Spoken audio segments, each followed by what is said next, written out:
hell is empty, and all the devils are here.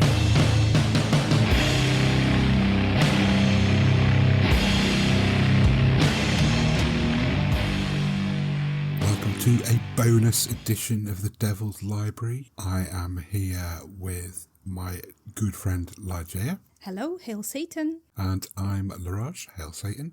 It's just the two of us because, as is our usual custom, we are doing 3 short stories.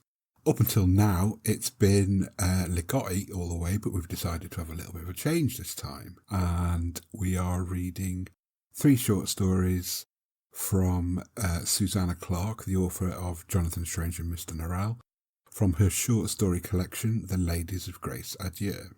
So this is an interesting one because I have read the short story collection and Jonathan Strange and Mr. Norrell before. Ligeia, you've not read either of them, have you? I have not, and I couldn't really fix this really quickly because that book is huge! Yeah, it's massive, yeah. Yeah, so basically I just jumped into this fresh-minded, and this was the first time reading even these short stories for me, so... we were talking about it a little bit when we were reading them, and I think it's true that what I said, it's not absolutely necessary to have read Jonathan Strange and Mr. Norrell. They're set in the same universe, but there's nothing from that novel that plays into the storylines of these short stories. Yeah, because I asked you, do you think I need to know more to understand some layers of this? Because I thought I understood, but wasn't sure, is there a hidden hint or whatever? But you said no, and if there are, well, good enough for me like this. I will say what I was able to decipher without reading it, and you can maybe compare how much more it has told you, or, maybe I misunderstood something because of that, but that's also fine. Yeah. So, it's going to be interesting. So you'll have a unique viewpoint, dear listener, from someone who has read them before and someone who's never read them before. So the stories we chose, I chose Ladies of Grace Adieu, the title short story. Ligeia, what was your choice? Yes, so... The most difficult read. Because I didn't know, and because I didn't want to cheat and look through the book, I just chose something that sounded yummy to me. It's a Licorice Hill. It sounds a little bit like licorice. Yes, it does. And I love it. Yeah. I love it. So I was like, that would be yummy. And anyway, if you open this book, you will understand why. I think it's the only story in this book that is written in this way. Yeah. And obviously, of course, I'm going to choose this one. And I struggled. It did make me grin a little bit to myself when you chose that one. The third one we chose was... Oh, shit, what was it? Frets... The Antics and That's right. Yeah, Frets. that's it, Antics and Frets. So the first one was the title short story, which was The Ladies of Grace Adieu. What did you think of that? Yeah, first of all, I needed to understand that the whole collection is just 8 stories. They are very short, very cute sized. Because when I was buying the book, I thought The Ladies of Grace Adieu. I don't know if this was intentional, but it sounded a little bit like it's gonna be about some nunnery or nuns or something religious. Sisterhood. Yes, because the Grace Adieu, it sounded a little bit like that. So that surprised me that it's not. It is actually about, it's revisiting the idea of magicians. I can say that. I'm trying to say it in a way that doesn't spoil everything, but if I understand correctly, and this was in all 3 stories that I have read, this is about bringing the power back to women. It is about how, correct me if this is wrong, in the Jonathan Strange and Mr. what was his name, Norrell, these 2 were magicians, very famous and celebrated, obviously male characters, and they were academic and studied, and it's universities, libraries, there are rules, and they put all these chains on the knowledge. Like, you need to study and you need to deserve to know more. And it was usually just the male world. Yeah. This is something I did mention to you, I think, or when we'd either finished reading them or something like that, that in Jonathan Strange and Mr. Norrell, the novel, the sort of magic had become the province solely of men. It was kind of like frowned upon for women to practice magic. Yeah. Yeah, it was a little bit suspicious. Like, witchcraft. But in the hands of these well-studied and like educated men, it was power. It was something to look up to, you know? And in this book, I think she was trying to argue that in a very polite and subtle and beautiful way. The whole book is very polite, very calm, and it's reading very nicely. I can compare that to Piranesi. Yeah. It did remind me of that book because it's written in this, like, you can't even be angry. No. There is no big battles and fireworks of, you know, like arguments. No, it's no drama. It's set in... It's a battle of will. It's very intellectual. Yes. Yeah. I loved it. So I think the tone for what I agree with you is kind of like the theme of the book, of this reclamation of feminine power. Yes, reclamation, that's the word. There's an introduction that I want to quote from, and it's this. Above all, remember this, that magic belongs as much to the heart as to the head, and everything which is done should be done from love or joy or righteous anger. And if we honour this principle, we shall discover that our magic is much greater than all the sum of all the spells that were ever taught. Then magic is to us as flight is to the birds, because then our magic comes from the dark and dreaming heart. Whereas in the novel, Jonathan Strange and Mr. Norrell, it's like you say, there's this kind of like arduous learning and rote recitation, and they kind of like try and reduce it to scientific principles. And this collection is saying, that's not the only way to approach it, and possibly not even the best way to approach it. Oh, yeah, I would agree with Susanna. I really like that idea and how subtle she is around that argument. Yeah. Or the reclamation of it, because why not? Yeah. Why not? So, yeah, that would be like through this book, this idea is present. Yes? Yeah. You Oh, agree? absolutely. You read it all? Yeah. I'm looking at you. I'm like, I only read 3 stories, but I'm an expert. I mean, I'd read the novel before I read the short stories. And, you know, you do get the sense, even reading the novel, that there must be a better way than the way that Mr. Norrell teaches Jonathan Strange magic. And this short story collection is kind of like the proof of that, you know. It's kind of, it doesn't have to be, you know, sitting in a classroom learning things. It can be spontaneous and natural. And it's very much, I think the 3 short stories are very much nature-centric.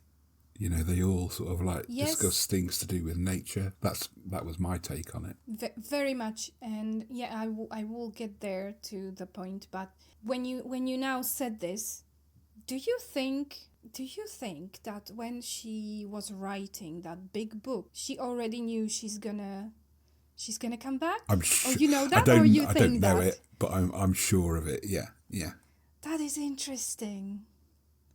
Because I was thinking, like, was it because of, like, what readers were saying about that book and she got the idea? Or she was already planning and this was the whole... I don't know why that is my question. I don't know how you were supposed to know. Well, I don't think either of us can know because we don't know her. But she's always struck me as an author who kind of, like, plans ahead and has things in her mind, even if they're not fully...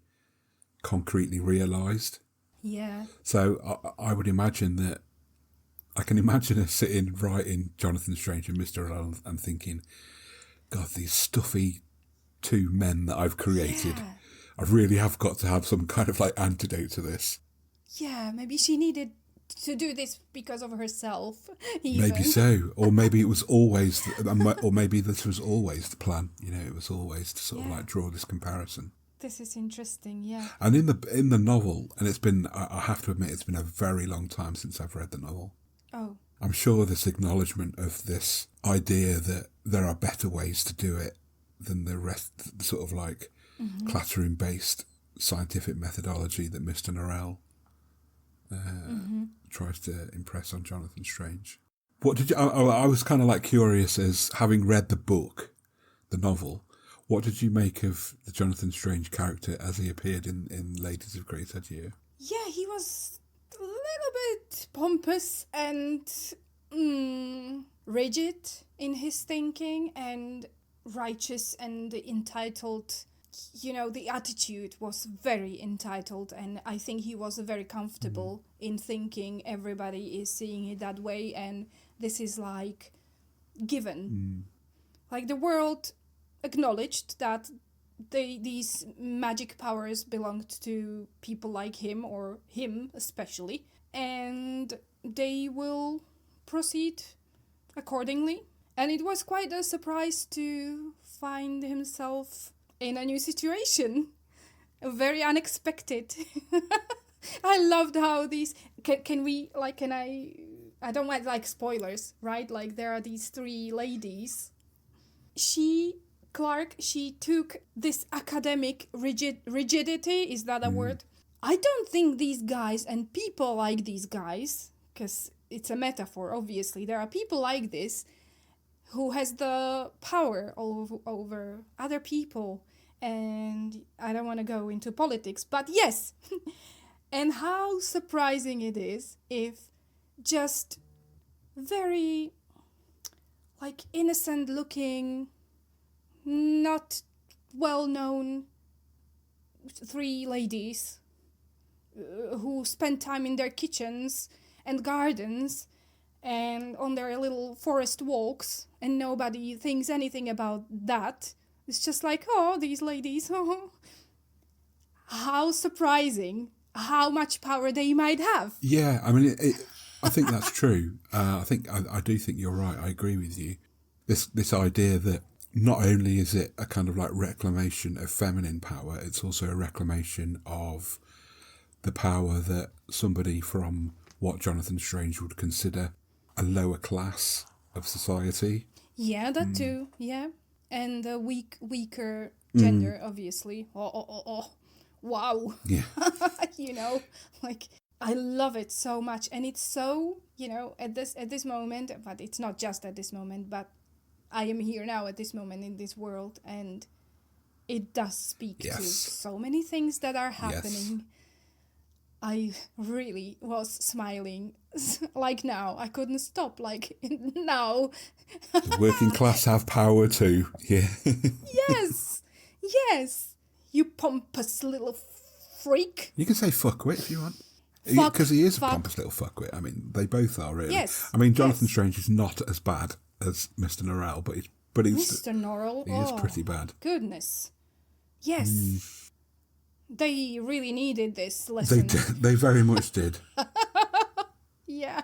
And the bit I particularly liked was the kind in that story was the sort of like, I mean, you said earlier there was no big fights, there was no arguments, and that's true, there wasn't. But there was this very polite conversation at the end about, which was basically the three ladies saying, "Don't fuck with us or we will fuck you up." Oh yeah, girl power. I loved it so much. You know, and it was provoked by centuries of just like pushing them around. And I don't think, if these guys were not so confident, as I said, and would be just like walking around expecting everybody to worship their powers, they could have just walked away. Yeah. But they kept poking these ladies and everybody.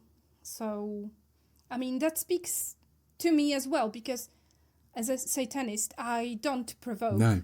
I don't like violence, but also if somebody doesn't let you be and they just keep pushing you around, pushing you to the corner, telling you you are lesser than whatever, I'm gonna freaking fight. And also they might be surprised. We are legion. We are. There's a lot more of us than there are of them. So, from the three ladies of Grace Adieu, in Licorice Hill, we have a slightly different setup. It's one person. One young lady, one woman. So I'm not going to say any more, but I know, and I'm really sorry that it made me laugh when you chose that. No, please don't be. No, you're my friend. You can laugh. I know I laughed actually, because I was like, this can't be true. I chose this story, and it's written in what? What did you say? I think it's kind of like it's written phonetically in kind of like an old sort of like dialect of Suffolk, how the people of Suffolk used to talk. Did you just say phonetically? Yeah. Because it's not phonetically according to my phonetically. No. Come on. It's kind of like so I'm trying to think of an example. So the word fairy, for example, would be spelt with an I and the E at the end rather than a Y. That was the easy one, because I knew it's a. I have the book, but I'm not gonna do that to anybody listening. But it was challenging. Yeah. Freaking hell! At the beginning, I'm sorry. I just thought it's gonna be like the first paragraph, and then He'll stop. No, whole thing. No, it's the whole story. I think it's one of the. Fuck me. It's to my mind, it's one of the most. It's one of the funniest stories in the book. Yes. It's written very humorously. I'm really happy I read it. I'm just saying, like, what are the odds I would choose this one? Well, obviously, that's just me. What I mean, all sort of like jokes aside, was it a bit of a battle getting through it? I mean, just in terms of the way the words were. When I realized it's gonna be the whole story, I had to put it down because I knew I need to focus on that. So I needed to postpone it like 2 hours later when I knew I'm gonna have the time and understand properly every single word, because it's not the typical English that I read I'm not a native speaker, so I don't know is this old English or does it still exist somewhere? I don't know. I mean, it's a representation. I think if Susanna Clarke had actually written it in sort of like Middle English that would be typical of Suffolk in the 15th, 16th century, then it would be almost sort of like indecipherable to both you and me. Really? Okay. Yeah. But she's kind of like translated it a little bit, yeah. Oh, thank God. Oh, thanks Satan. I don't know. Well, it was a little challenging, but I didn't hate it. Mm. It brought something to that story that actually made it more fun. It felt to me like a fairy tale, like literally an old-fashioned, or even something that Hans Christian Andersen might have written. Yes, The Brother Grimm's or something really like that oral tradition or, the folk lore. It was there. So I absolutely forgive her for putting me through this. And I was very proud I understood. Well, I think. So Licorice Hill. Yeah. So what do you think? What is this story telling us? Well, I guess the most obvious thing is that it's quite clearly a take on the old Rumpelstiltskin story. But I again think it's a tale about misogyny and of a slightly different and possibly more extreme sort than the Ladies of Grace Adieu.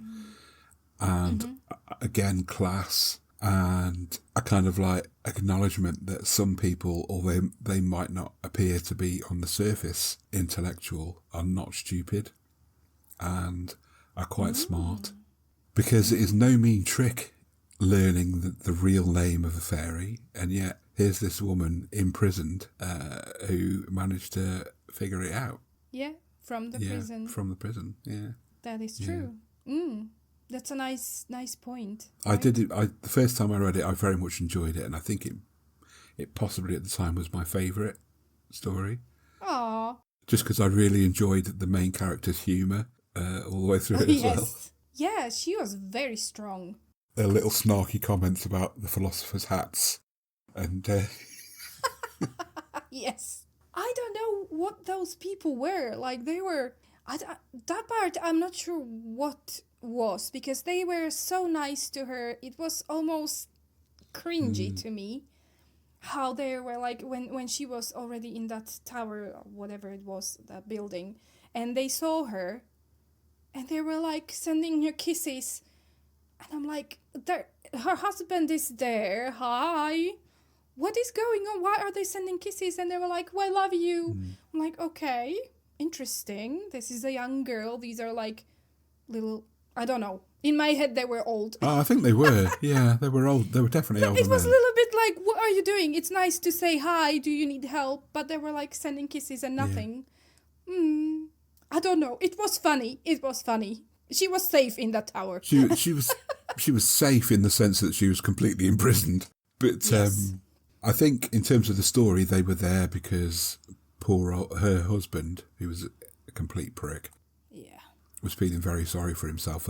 So in terms of the story, they were there to kind of like cheer him up and buck him up and sort of like entertain his mind with their philosophical ramblings, which were largely bullshit most of the time. And the little rituals when like she actually a little bit manipulated them. Totally to tell manipulate her- them. yes. The formula or whatever, like the special spell that you need to say to contact a fairy, to summon a fairy. It was so funny how she was just repeating the words. Yeah. I mean, she basically manipulated them by appealing to their vanity. And what did you do then, dear philosophers? Oh, tell me what you did. You're so clever. And they go ahead and tell her, and she's just like, right, okay, got that. And they never knew. No, they never realised. And she was like, okay, there we go. We have that. Yeah, so actually the story is about this woman and how the dark side, I think the darkest of that was how her mom actually put this horrible curse on her. And she only told her when it was almost too late. I will be like, Thanks, hello? Maybe we could have been getting ready for this moment of my life. Hi. It was like I wanted to kill her. Like, what are you doing, girl? I've got you this fantastic marriage, and oh, but by the way, you've got to figure out the name of this fairy. Like, Yes, you already got 3 guesses. Because, yeah, or you need to be. What is the sentence? I needed to Google what she was supposed to spun. What? How was it said? You see, she was supposed to spun the, not fax. Spun the fox. Spun the flax. Spun the fox. She had no more fucks to give. I am spinning fox. Sorry, guys. Okay, this is actually... Sorry, Susanna. I am so sorry. I love this book. Okay. So, spun the flux. Yeah. Yeah, I didn't know what flux was, so I had to Google. I couldn't tell you what it is, or... I mean, she just made it sound like it was a lot of work, whatever it was that needed doing. Yes. Well, I know the story in German and in my language. And, these phrases are completely different. Even the name of the fairy was so different. I was actually really excited to see what the name is going to be. So, it was funny. So she's put into this situation, like, okay, you need to spun, whatever, the flux. How was it, like for a month or something like that, like certain amount of it, because the husband was promised. Yeah. Like this, if you like, this is a special girl. She has this special ability, and he was like, I'm marrying her. And the mom was like, okay, that is perfect. Because that's how it works. Yeah, obviously. So he didn't know she was actually just a normal girl. So this is the whole plot of the story. She needed help, so she needed to summon a fairy, which she did. Was not that hard. The fairy didn't come to those guys, by the way. It was funny. Well, like, they were still trying. They kind of like figured out the formula, but what they didn't figure out was that formula was far too basic to call the fucking queen of the fairies. I mean, Don't Yes. call on Titania with like a random Yeah. summoning spell because it's never going to work. And with the questions, they had questions ready for her. 100, was it 140 questions, something like that? And they were so freaking ridiculous. Yeah. It was like, do you get married? Like, this is what you're gonna ask? Are you serious? I guess the fairy just... I couldn't be bothered replying to all these stupid questions they were expecting. But I think that was kind of like the illustration of the difference between, here's these four male, elderly, older philosophers, again resorting to science and trying to quantify everything. And here's Miranda, who just like instinctively gets to the heart of the matter instantly and just learns what it is she needs to know in order to, and there's this contrast between trying to get the wrong information in a difficult way and getting the right information in a quick and easy way. In sort of like almost on a kind of like intuitive, using your intelligence rather than intuitive. I was going to say that. Like, she put her heart into that spell. She was like, my life depends on this. And I think that was the actual like gemstone it needed. Like, because the fairy came like, why are you crying for me? Yeah. So she was like crying, and these poor guys are probably still there under that tree, trying to figure out like, what can we do differently? I don't know. Did we say the name right? Yeah. But maybe it's my I mean, hat. it occurred to me at the end of this second reading of it that the whole crying thing for the fairy, maybe that was kind of like just showing him what he needed, because he got this kind of like sense of false confidence about her abilities as well. And he was like saying, woman, you are mine, and I'm going to win this bargain easily. So he kind of like disregarded her at all as well. Oh yes. I don't know what his intentions were with her, but you could feel it's nothing good. Well, yeah. In the novel, Jonathan Strange and Mr. Norrell going off to the land of fairy is not a good place to go to. It's not. Is this maybe her thing? Like, the fairies are actually not nice, not cute, not beautiful. They are not positive. I think she wanted to reclaim fairies because it kind of, in sort of 17th, 18th century and 19th century, people like Arthur Conan Doyle kind of like, and before him a few others, they sort of like presented fairies as these kind of like angelic Tinkerbell type. Yeah, romanticized. Yeah, and fairies in kind of like Gaelic and Celtic folklore were never like that. They were always these kind of morally ambiguous and not necessarily on your side type characters who were potentially dangerous. So I think what Susanna Clarke was doing in both Jonathan Strange and Mr. Norrell and these short stories as well is to try and sort of like reintroduce the idea that fairies are not these cute Tinkerbell type figures. Yeah. They're actually just jumping and drinking. Yeah.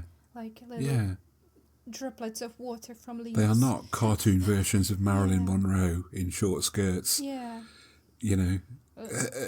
Trying to satisfy Disney movie expectations. They're actually legitimately dangerous creatures. I really liked that. I didn't know what to expect, but this was really like, it grabbed me. In the first story as well, like the magic and the whole thing, it's not bad, but also it's not this beautiful neon purple cauldron and little sparkles all around you, and like the witch or the magician is just this beautiful girl. It can be, but it doesn't have to be. And that is like a whole new layer for me. Like, I love that so much. I think that's I mean, these stories do present the idea of magic being something that is natural and of the natural world, and was kind of like the England got it from the Raven King, and it was given to England as a gift to use, but not necessarily a science or a process to research. Right. Yeah, it's kind of presented that way, or at least. And this Raven King, is this something that appears in the book Do you know what? I've been trying to rack my mind to remember. I don't think he does. At least not in England anyway, or in France. Mm-hmm. My specific recollection of the book of the novel is hazy, because it was a very long time ago that I read it, and I really need to reread it because it is a fantastic novel. Oh God, it's brilliant, but God, it's a commitment. It's a very dense It's like read. 1,000 pages. Yeah, and there's like footnotes to a lot of it at the bottom of the pages. Did you read the footnotes? Yeah, absolutely, yeah. I just wanted to say also, like, I think this was more about the first story that I just forgot to say how much I appreciated how Susanna brought like the domestic magic into that. That what was the word I wanted to say when it was like to compare. And I'm not sure if the second story could also have that, but in the second story, the Licorice Hill, I had a feeling like she really implemented the whole landscape, the whole, like, I could feel the hill. It's not like she didn't spend a lot of words, but I could feel how rooted in nature it was, that whole story. Like, I don't know how she did it. No, because she describes things very kind of like physically. So, I mean, you can feel how sort of like damp this place is. And the woods are kind of like dripping with rain, and it's all very moist. Sorry, I hate this word. Moist. Moist. But it all feels that sort of like those characteristics of old England, and that it feels ancient, and it feels kind of like very lived in, and like the fairies have always been there. Secret life and spells that are in the stones and in the soil. Yeah. And the green grass of England, come on, that is something else. When I came here for the first time, I'm like, you guys at home, you are not going to believe this is real. Well, it does rain a lot here. It is beautiful, and it's quite warm. Like, the temperature doesn't go that far, you know. It's not crazy. So, yeah, and that helps me with these, like, magic. You know, the grass and the soil and, like, what happens and the life. Death, everything is in there, in earth.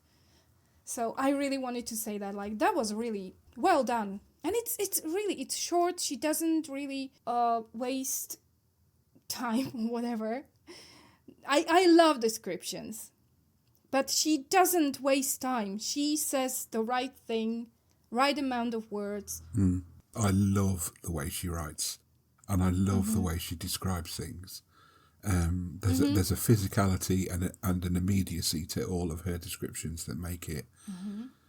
You can appreciate it from a story point of view, but you can also appreciate it from a kind of like admiration of the prose that she writes, viewpoints as well. All right, so was Licorice Hill, and the third one we read was, I've forgotten the name already. Remind me. Antics and Threats. I had to Google both words, but actually there are actually no. I'm lying. There is a last sentence of the story is saying what that is. But then I also Googled, because I was not satisfied. So it says the antics. Fuck off. Sorry. not please stay, everybody. Antics are grotesque figures, and threats are formal. I need my eyes. Formal Renaissance devices. Both are used in 16th century embroidery. What did you think of this story?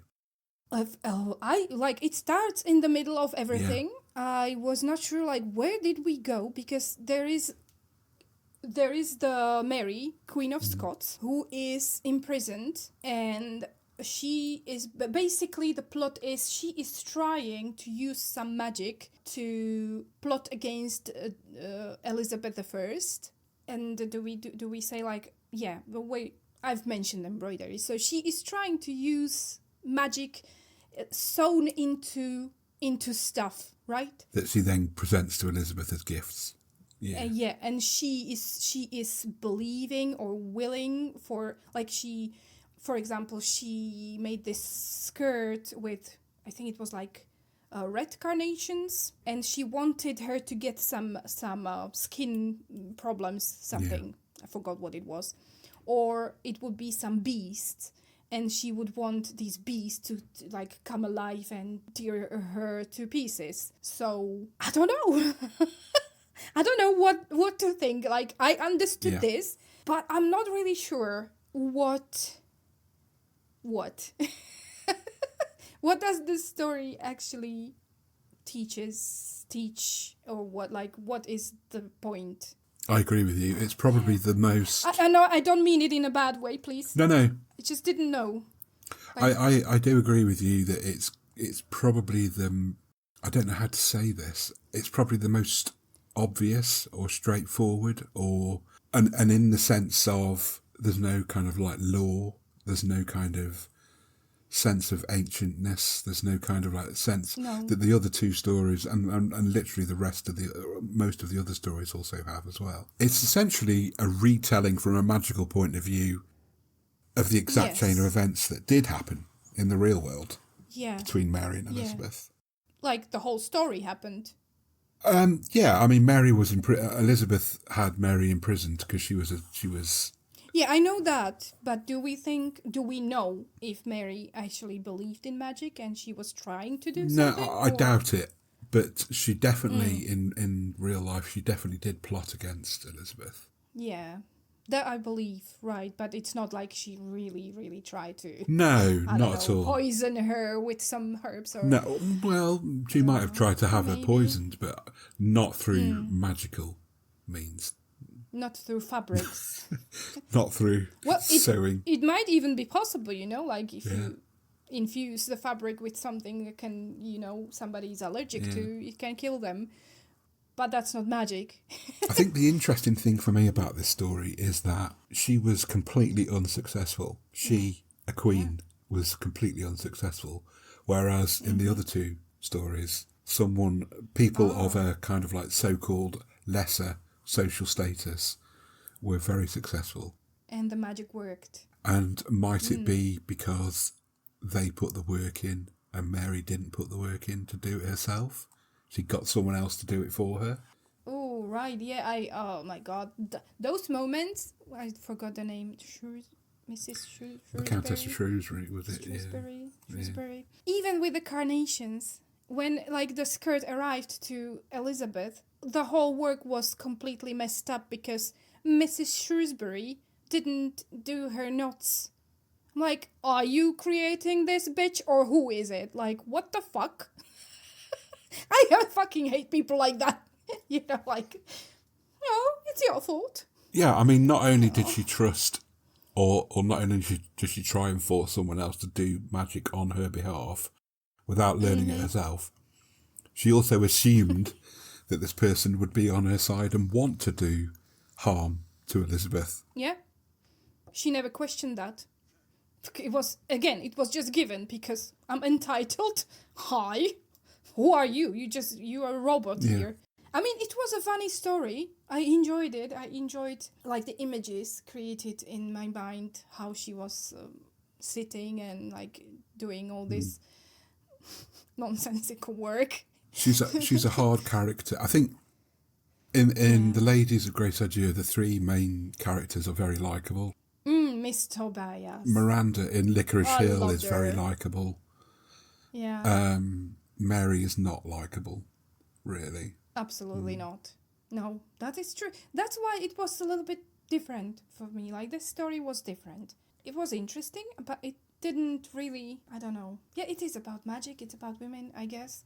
It is, but I think that distinction between the Ladies of Grace Adieu and Miranda from Licorice Hill, who put the work in to learn what it was they were doing and why they were doing it, and the important thing being that they did it themselves, whereas Mary pawned the work off to someone of a lesser social status to do it for her.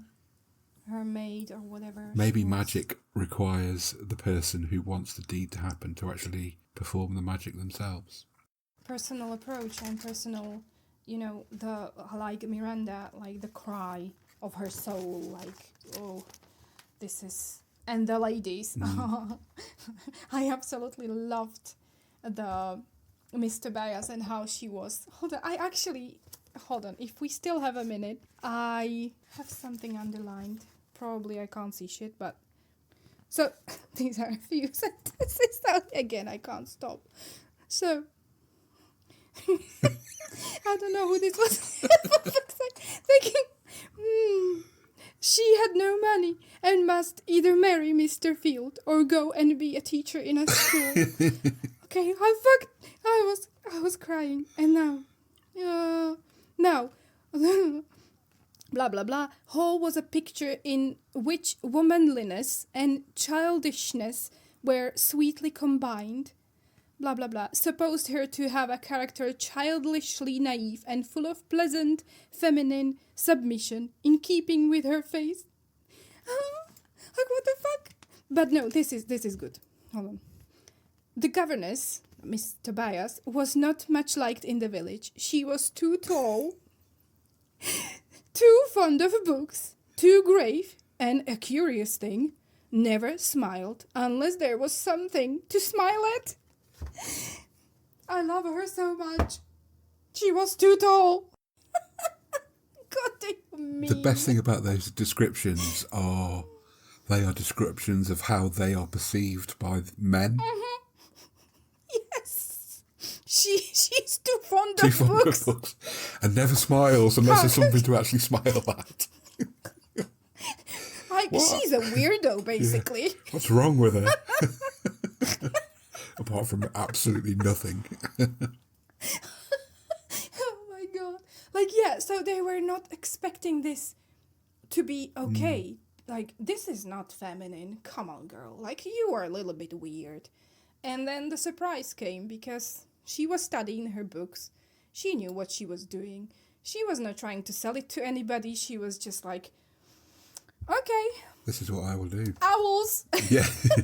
The owls. The owls are literally not what they seem in the Ladies of Grace Adieu. Oh, that was good. That I really enjoyed. Yeah, sorry for this, but like, I almost forgot. But again, it's a good contrast how other people see the ladies and how Mary perceives herself, because it's written mainly from Mary's point of view. Yeah.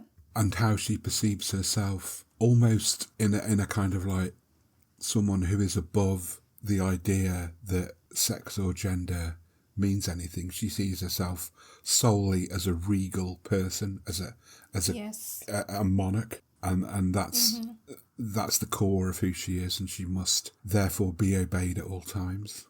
Yeah, because like, who can question that? It was given to her by God, so I mean, anointed by that's God. it, right?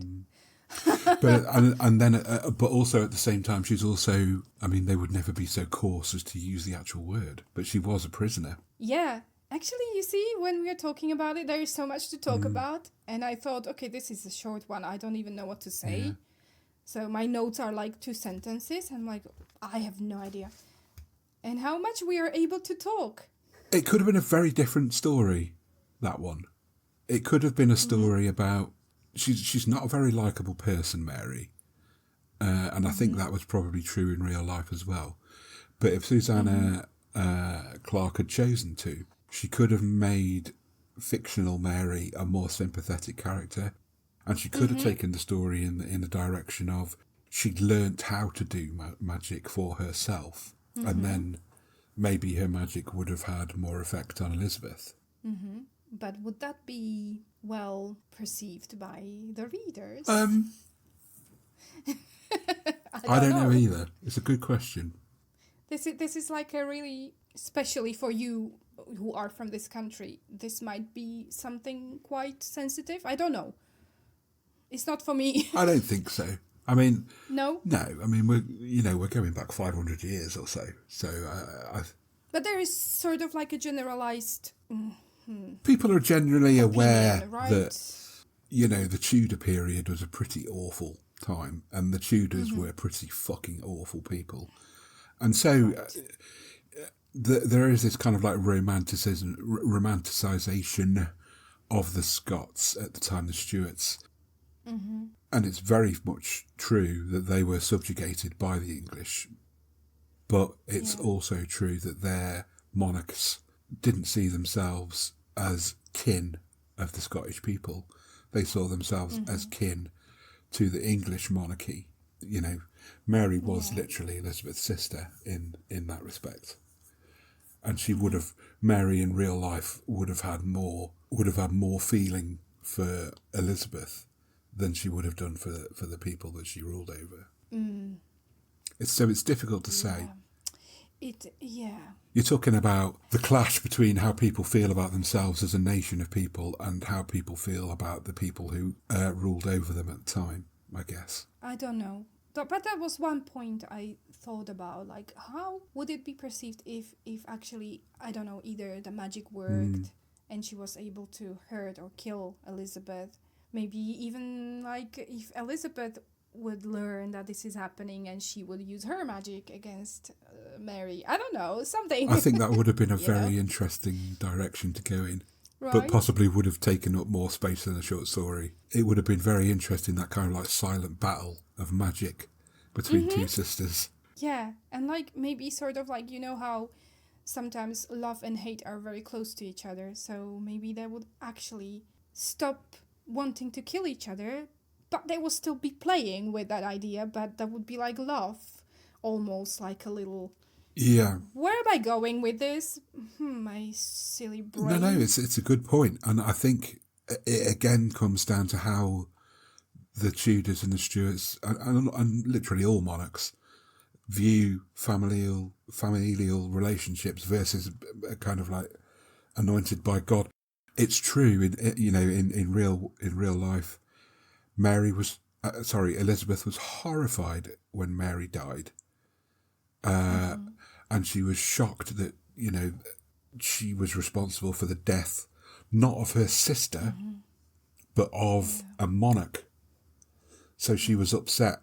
She was horrified that she'd killed a fellow monarch, not a family member. It's kind of, it's this really weird disconnect between how they viewed who they were as people and how they viewed who they were in terms of their station in life. Like, what is the priority of the thought and of the status? It's not the status of a family member. It's a status of the same social position. It's a short story that could have gone in a different way. Yeah, but maybe this is actually very good because now I can create these stories in my head. Yeah. Like, she did perfectly ending it as it is, because I can do that. Stop me. I cannot stop your imagination. I am unstoppable. Well, absolutely. Are you tempted to read the rest of the stories? Yeah. Very much. I think you'll enjoy them. If we decide, maybe we will. Yeah, maybe we'll do 3 more. Some new, more recordings. Yep, absolutely. You never know with us, so we do what we want when we want. Right. Okay. So that was our take on 3 short stories from The Ladies of Grace Adieu by Susanna Clarke. As ever, just our opinions. Yours may differ. Only have an opinion if you've actually read the stories. And I think both Ligeia and I would like to encourage you to read this collection. Yes, absolutely. It's very good. You will have a lot of new ideas to think about. It's very sweet. It's cute. It's also scary. Love it. Love her writing. Also, if you disagree with us, I will send an owl. Just say. And I will send some licorice. You know my address. I do know your address. I'll post you some licorice. Right. Okay. So this has been a bonus thing. So our next one is going to be the John Ward book, I guess. Oh yeah, the whole couple, the whole group. The whole group. It'll be all 4 of us. Yeah, not just Ligeia and I rambling on. Okay, so until next time, I've been Leraje, hail Satan. I'm Ligeia, hail Satan.